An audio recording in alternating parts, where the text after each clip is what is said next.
siang, sore, dan malam kepada Ibu Winnie serta teman-teman sekalian.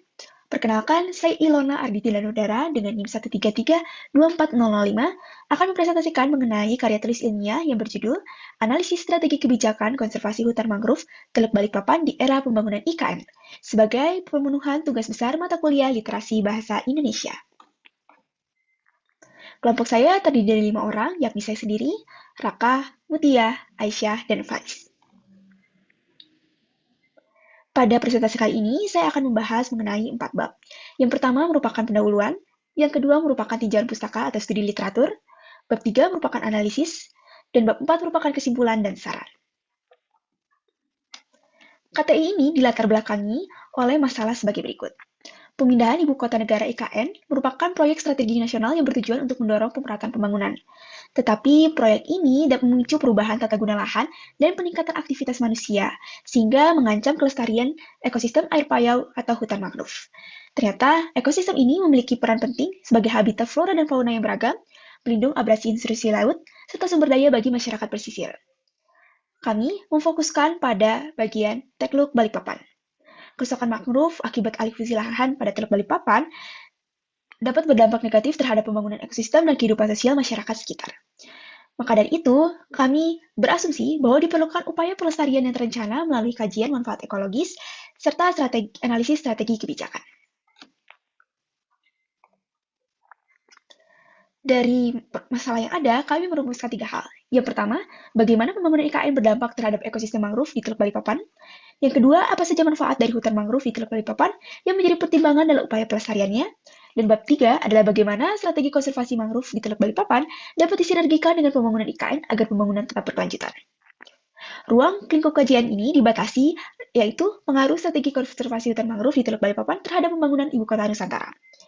Adapun tujuan dari penelitian ini adalah menganalisis dampak pembangunan IKN, menjelaskan manfaat dari hutan mangrove di Teluk Balikpapan, serta mengidentifikasi dan evaluasi strategi konservasi di Teluk Balikpapan. Untuk metode dan teknik pengumpulan datanya, pada metode kami akan menggunakan metode deskriptif, yaitu menggambarkan secara nyata dan aktual, realistik, suatu peristiwa atau fenomena yang diteliti. Untuk pengumpulan datanya sendiri, kami akan menggunakan data sekunder, yakni dengan mengumpulkan data secara tidak langsung dengan meneliti objek yang bersangkutan melewati tinjauan pustaka.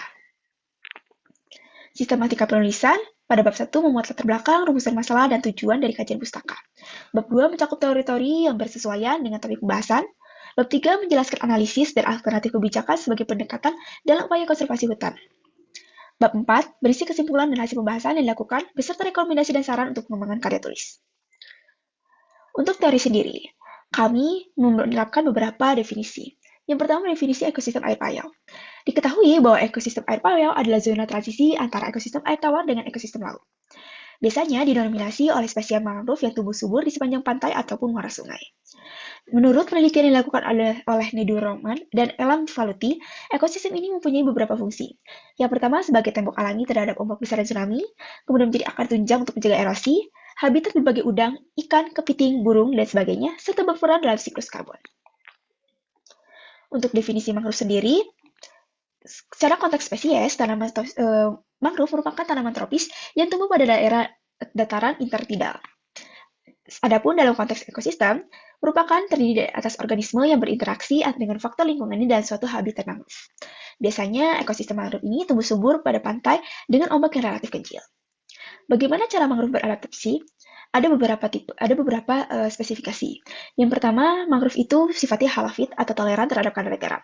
Kemudian ia tumbuh subur pada lumpur lunak atau lumpur pasir. Daunnya tebal dan selalu hijau, serta memiliki perakaran yang kompleks untuk menunjang pernafasan di daerah dengan kadar air yang tinggi. Adapun konservasi sendiri merupakan suatu tindakan perlindungan, pelestarian, dan pengelolaan ekosistem berkelanjutan yang gunanya untuk menjaga kelestarian fungsi dan manfaatnya bagi lingkungan dan masyarakat. Ada beberapa di antara contoh konservasi hutan mangrove yang sudah dilakukan oleh pemerintah, yaitu hutan mangrove Pekalongan, hutan mangrove Karimun Jawa, dan pada Pariaman. Lalu, bagaimana dengan keanekaragaman hayati di ekosistem air payau Teluk Balikpapan? Tercatat ada 12 spesies mangrove, 19 macrobivalvia, dan 300 spesies burung. Salah satu yang unik adalah golden mangrove dengan ciri khas daun berwarna kekuning-kuningan yang digunakan oleh masyarakat adat untuk kegiatan keagamaan. Untuk floranya sendiri, ada nipah dan lamun. Adapun fauna lainnya, itu ada mamalia, reptil, burung, dan ikan. Bagaimana dengan studi terdahulu? Salah satu kebijakan konservasi hutan yang pernah diterapkan di Indonesia dapat dilihat di Kota Serang. Kota Serang sendiri mengalami deforestasi hutan mangrove meski masih memiliki luas yang cukup banyak. Bagaimana dengan kebijakannya? Pemerintah melakukan penanaman mangrove sepanjang pesisir pantai Kota Serang seluas 35 hektar, kemudian melakukan kerjasama dengan WII menggunakan metode silvofishery. Selanjutnya masuk ke bagian analisis strategi kebijakan dan konservasi hutan mangrove. Kalau kita lihat dari gambaran umum atau dinamika lingkungan pembangunan IKN sendiri mengambil cukup banyak lahan di Teluk Balikpapan sebagai batas timurnya. 43,35% wilayah daratan IKN memiliki kemiringan di atas 40%. Hal ini berarti pemanfaatan lahan harus mempertimbangkan karakteristik kemiringan dan ketinggian. Walau sumber air dayanya melimpah, ketersediaan air bersih di IKN masih belum merata. Kemudian, kami mengidentifikasi dampak pembangunan IKN terhadap ekosistem air payau. Ternyata ada beberapa dampak yang dihasilkan oleh pembangunan IKN. Yang pertama, menyebabkan sedimentasi dan kekeruhan air. Kemudian, penurunan kualitas air. Ketiga, ada kerusakan habitat mangrove dan keanekaragaman hayatinya berkurang. Kemudian, terdapat perubahan hidrologi sehingga meningkatkan risiko banjir. Hal ini disebabkan karena IKN itu secara tidak langsung mengubah pola aliran air. Dan pada masyarakat lokal sendiri, mata pencaharian mereka terganggu karena kesulitan untuk mendapatkan air bersih. Bagaimana dengan adaptasi dan respon ekosistem terhadap pembangunan IKN? Untuk adaptasinya sendiri, ekosistem air payau ternyata mampu beradaptasi terhadap fluktuasi pasang surut dan salinitas air laut. Tapi tekanan besar akibat pembangunan dan pencemaran industri dapat melampaui batas daya lentingnya.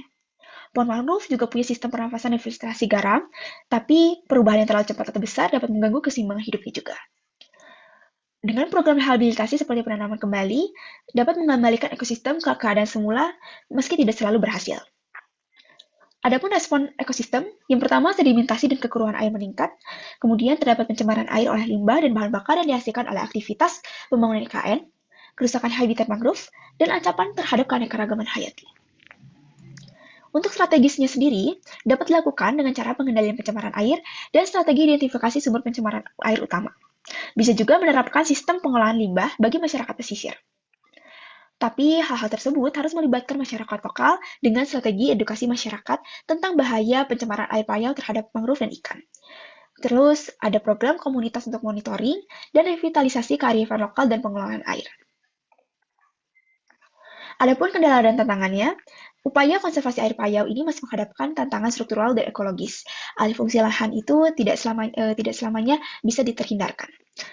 Kendala spesifiknya ada sedimentasi dan erosi, pencemaran industri, rendahnya partisipasi masyarakat, dan kelemahan regulasi serta pengawasan dari pemerintah. Untuk evaluasi kebijakannya sendiri masih menghadapi tantangan serius. Ada kesenjangan yang nyata ternyata antara regulasi yang berlaku dengan praktik aktual di pembangunan langsung ibu kota negara. Alih fungsi secara skala besar itu ternyata mempercepat degradasi lingkungan. Kemudian karena keterlibatan masyarakat dalam upaya pelestarian masih rendah, perlu adanya evaluasi menyeluruh terhadap pendekatan yang selama ini digunakan. Rekomendasinya, yang pertama ada memperkuat regulasi dan penegakan hukum zona pesisir, kemudian menerapkan prinsip non-net loss, kemudian mengendalikan pencemaran dan tingkatkan pengolahan limbah, melibatkan masyarakat, dan integrasikan data lingkungan dan perencanaan IKN. Nah, dari pembahasan yang telah saya sebutkan sebelumnya, diambil beberapa kesimpulan. Untuk dampak lingkungan sendiri, ternyata telah memberikan dampak negatif seperti yang sudah saya jabarkan, sehingga menyebabkan hilangnya habitat alami. Kemudian, peran strategisnya, hutan mangrove sendiri punya peran penting dari sisi ekologis, ekonomi, sosial, dan strategi konservasinya perlu zona perlindungan, kebijakan tanpa kehilangan kawasan mangrove, dan kolaborasi multi pihak berbasis riset.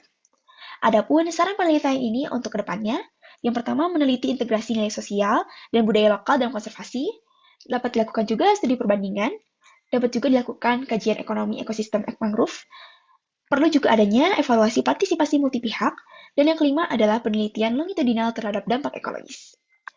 Sekian dari presentasi saya, mohon maaf apabila ada kata-kata yang kurang berkenan. Sekian dan terima kasih.